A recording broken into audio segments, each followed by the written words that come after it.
Hey everybody, we are back for day 2 of our realistic apple drawing.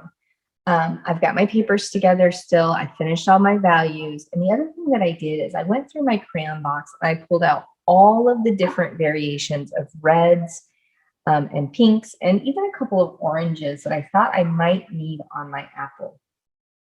You're going to want to have all of these handies because you're going to be mixing them together. Now, for this project, you're going to either want to use crayons or you're going to want to use colored pencils. Markers will not work for this one, so either crayons or colored pencils.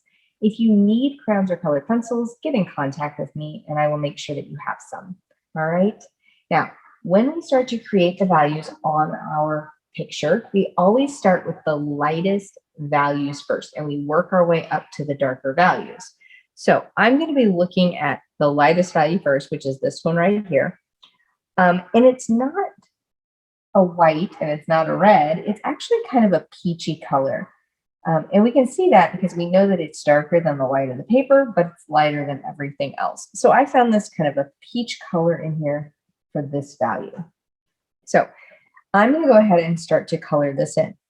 Now, as we do values, we also want to pay attention to the shape of the object. So when I'm coloring this, I know that my apple is a round object. So I'm going to color down around my apple. I'm not going to color across. In order to give it a three-dimensional effect, like this, we want the lines to actually follow the shape. And you can actually see in the apple photograph, there are lines as the color comes down around the apple. So we want to color in that same direction. So I'm going to take my kind of peach color and I'm going to color down the shape of the apple. And I'm going to go just a little bit past my guideline that I made. Now, hopefully you made your guidelines really light. If you didn't, before you start this coloring part, you're going to want to take an eraser and lighten those up just enough that you can still see them, but that they're not really dark. I'm going to leave mine darker because you need to be able to see them on the screen, but you will want to lighten yours up so that they kind of disappear when you start to add the color.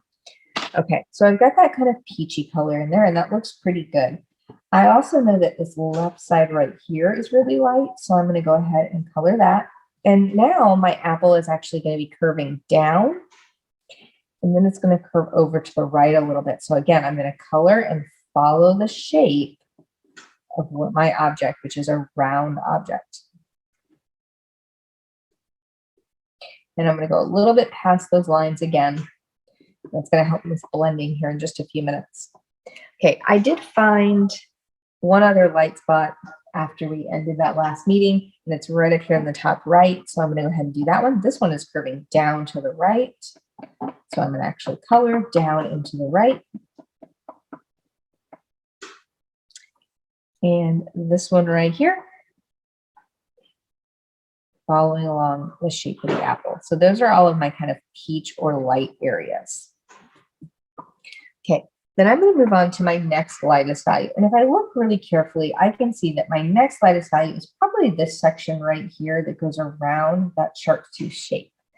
And this one is going in lots of different directions. It's actually following out from that hole in the center of the apple. So on the right side, it's going up and to the right.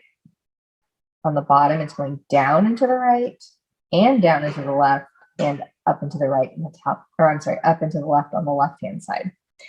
So I need to pick a color that's close. And I think I'm going to go with this kind of pink color for right now. It may change later, but I'm going to start with this pink color.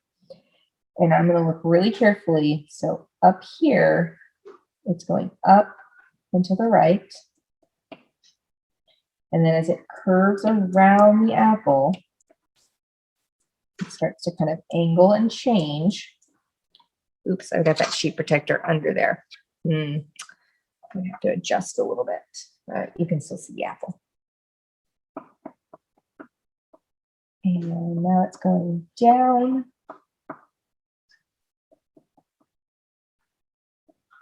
It's going to start to angle to the left. And then angling up. And you can see I'm actually kind of making lines right now just to kind of know which direction I'm supposed to be coloring. So now these are going to kind of curve, and they start to curve around my apple.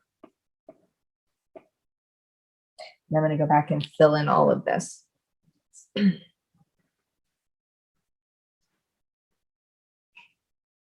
when I fill it in, I'm still paying attention to those direction changes.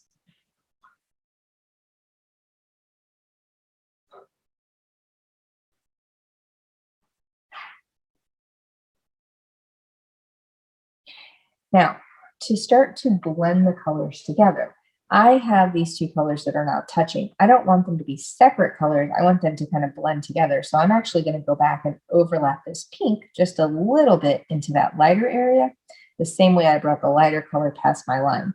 So I'm going to let them kind of blend together. And you might need to take your first color out again and actually go over it a third time to really get them to blend. Crayons are really nice. They work really well for blending, but you do have to put a little bit of effort into it. Starting to go down the apple. And I'm going to start to overlap that pink onto this area and out in here.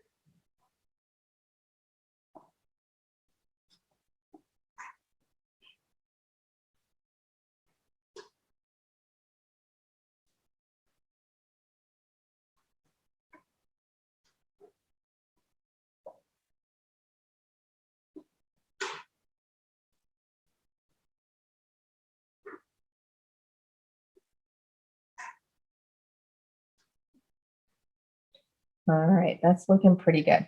I don't really have any more areas in my apple that are this color. If I look at this, everything else is just a little bit darker. So I'm going to go ahead and switch again. Although I did notice that this area right here is actually my lighter color. So I'm going to go ahead and do that real quick. Try to blend that together. There we go. Okay, so I'm going to switch colors again. I'm still not at my darkest color. I'm kind of at my, I don't know, I guess call it second medium color. I'm on this one right here. So I'm going to switch to, I think, just my regular red. And I'm going to keep going. And again, we're looking for those, the direction the lines are going. These are coming down. I've already kind of started the lines coming down with the previous part. So I'm going to keep going. And I'm going to start to overlap that red into the pink. This is important. You want to create that overlap in the different areas so that they look like they blend together.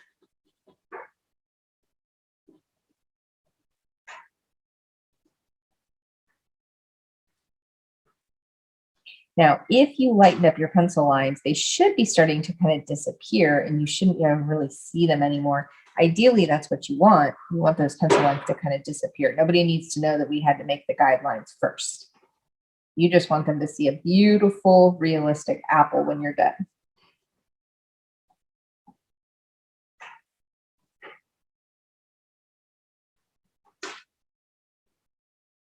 We'll overlap on that line.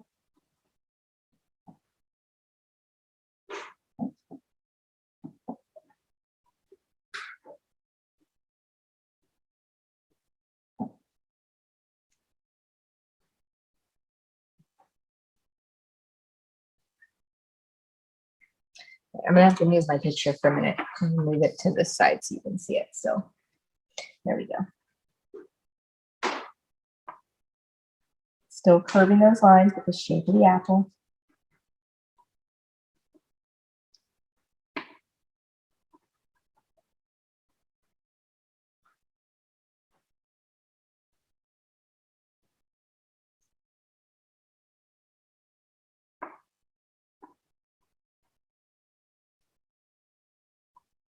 I'm going to get some overlap in there so I can blend the colors. That looks pretty good. Okay, so I've gone and I've done everything, it looks like, except for my darkest value. So now I'm going to go in with my darkest red. And I'm going to have to go with a red-violet color in order to make this work. I don't have another red that's a little darker. You might have a color called brick red, which might work better than red violet, but I have what I have, so I'm going to use it. This part should be pretty easy because it's just going to be nice and dark with a little bit of overlap. You know what? That really doesn't work. Oh well, that's what I have. It's still in the red family. Sometimes we just have to make do with what we have. So I'm going to make that a little darker. And you know what? I think to make this look like it fits a little better, I'm actually going to go over it with my regular red. Oh, that looks really good. So see, if you don't have exactly the right color, you can always blend two completely together and really overlap them. That looks way better for my darkest value. You can see how it looks like a shadow on the apple now. All right, I'm going to do that for all my darkest areas. So I'm going to go ahead and right here on this dark side,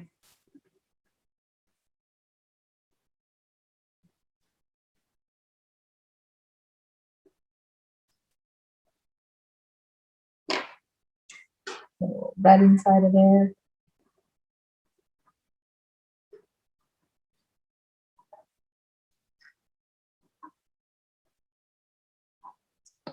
And then let's see along the bottom as well.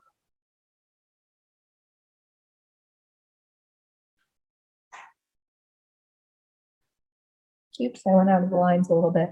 You know what? It's crayon, so I can't erase it. Be careful not to go out of the lines. I'm gonna have to make the bottom of my apple just a little bigger. Fix that mistake.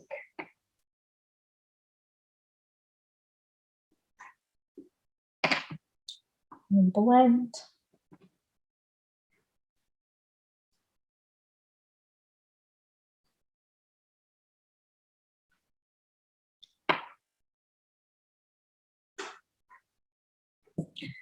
All right, I have one more dark area that's up here. And this one, again, directional lines. I need to make sure I'm going up,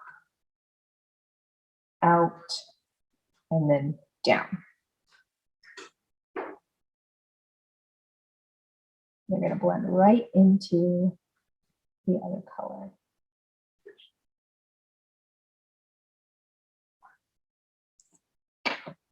And add a little dark red in there.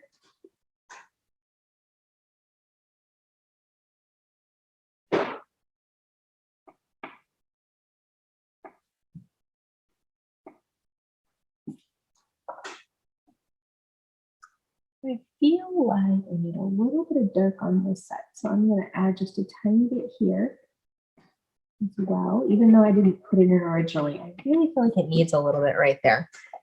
That looks pretty good. Okay, those are all of my reds. Now I'm going to work on my stem a little bit. Now, if you look really carefully at the stem, and we didn't mark this on the first day, but it actually is a little bit lighter right across the top and down on the right side. So I can add those values in as well. So just across the top is a little lighter, and down the right side is a little bit lighter. And then the rest is kind of filled in with a medium brown color. But even on those stems, you can create those lights and darks. It actually needs to be a little darker. There we go. Oh, there we go. That's a better color.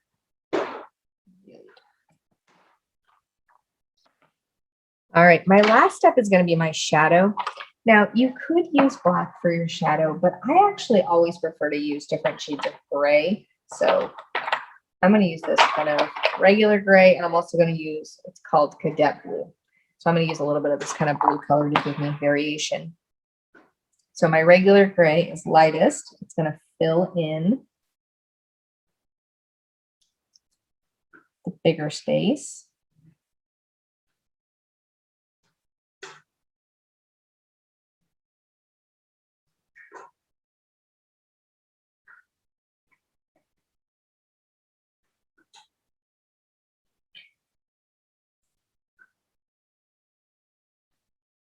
Now, with a shadow, typically it doesn't have a very clean edge because it kind of just fades out. So I'm not going to outline around the shadow first. I'm just going to kind of let the edges fade as I kind of go to that edge point. And then I'm going to do inside here with my little darker color. Again, blending out, overlapping the colors. I'll make that a little bit darker. All right. The shadow looks a little crummy in size. I'm going to adjust that. There we go. A little bit farther behind there. That looks better. All right, friends, that is the end of our realistic apple. It looks pretty good. I think I would definitely eat this one. I hope you enjoyed drawing this with me. Now remember, this part of the drawing is probably going to take you 2 days to get through. I don't expect you to do all of the values and shading in one day. If you're really focusing on what they look like and blending and the direction the lines are going, it's probably going to take you 2 art days worth of time. Okay, so that means drawing in 1 day, value and shading in 2. So 3 days to complete this project, even at home. And like I said, I did the apple on the video, but if you want to do the pear instead, you're very welcome to do that. All right, friends, I hope you enjoyed this. I'll see you soon. Bye.